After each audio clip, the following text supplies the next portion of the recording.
নাগবাড়ি জমিদার বাড়ি ইতিহাসের নীরব সাক্ষী। বিচারপতি আবু সাইদ চৌধুরীর স্মৃতিবিস্মৃত জনপদ।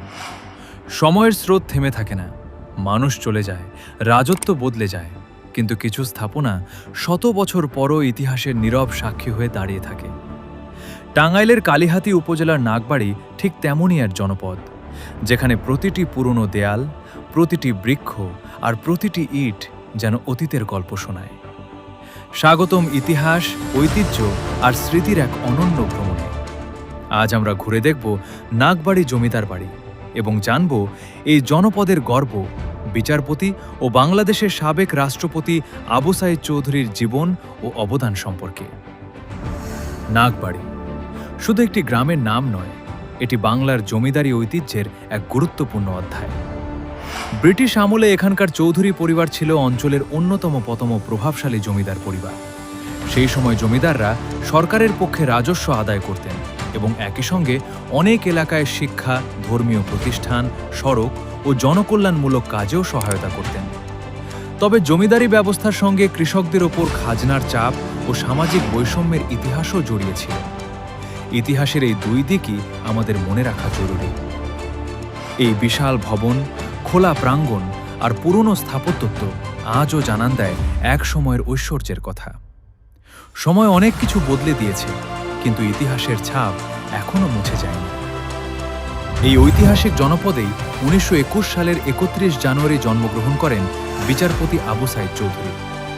পরবর্তীকালে তিনি শুধু একজন বিচারপতি নন, বরং স্বাধীন বাংলাদেশের রাষ্ট্রপতি, কূটনীতিক, শিক্ষাবিদ এবং আন্তর্জাতিক অঙ্গনে দেশের একজন সম্মানিত প্রতিনিধি হিসেবে তিনি দেশ বিদেশে উচ্চশিক্ষা গ্রহণ করেন, আইন পেশায় প্রতিষ্ঠিত হন এবং ন্যায় বিচার, সততা ও মানবিক মূল্যবোধকে জীবনের মূল আদর্শ হিসেবে ধারণ করেন।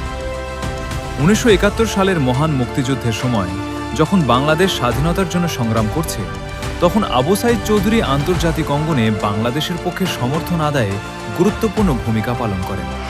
তিনি বিশ্বের বিভিন্ন মহলে স্বাধীন বাংলাদেশের পক্ষে জনমত গঠনে নিরলসভাবে কাজ করেন।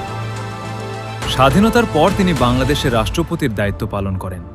পরে পররাষ্ট্রমন্ত্রী, ঢাকা বিশ্ববিদ্যালয়ের উপাচার্য এবং যুক্তরাজ্যে বাংলাদেশের হাইকমিশনার হিসেবেও দেশের সেবা করেন। তার কর্মজীবন ছিল সততা, প্রজ্ঞা ও দেশপ্রেমের এক উজ্জ্বল উদাহরণ।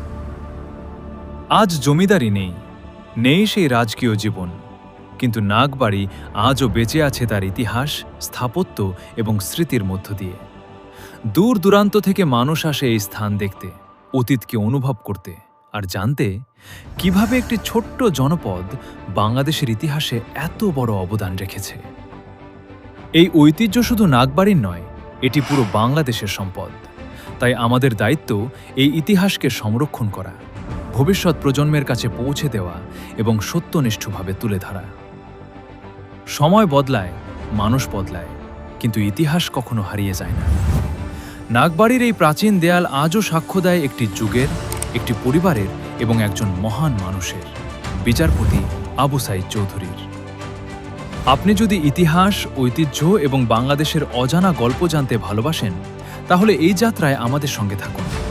ভিডিওটি ভালো লাগলে লাইক দিন, আপনার মতামত কমেন্টে জানান এবং এমন আরও ডকুমেন্টারি দেখতে আমাদের চ্যানেলটি সাবস্ক্রাইব করুন। আমি জাফর ইসলাম। আবারও দেখা হবে বাংলাদেশের আরেকটি ইতিহাস ঘেরা জনপদে। ততক্ষণ পর্যন্ত ভালো থাকুন। আল্লাহ হাফেজ।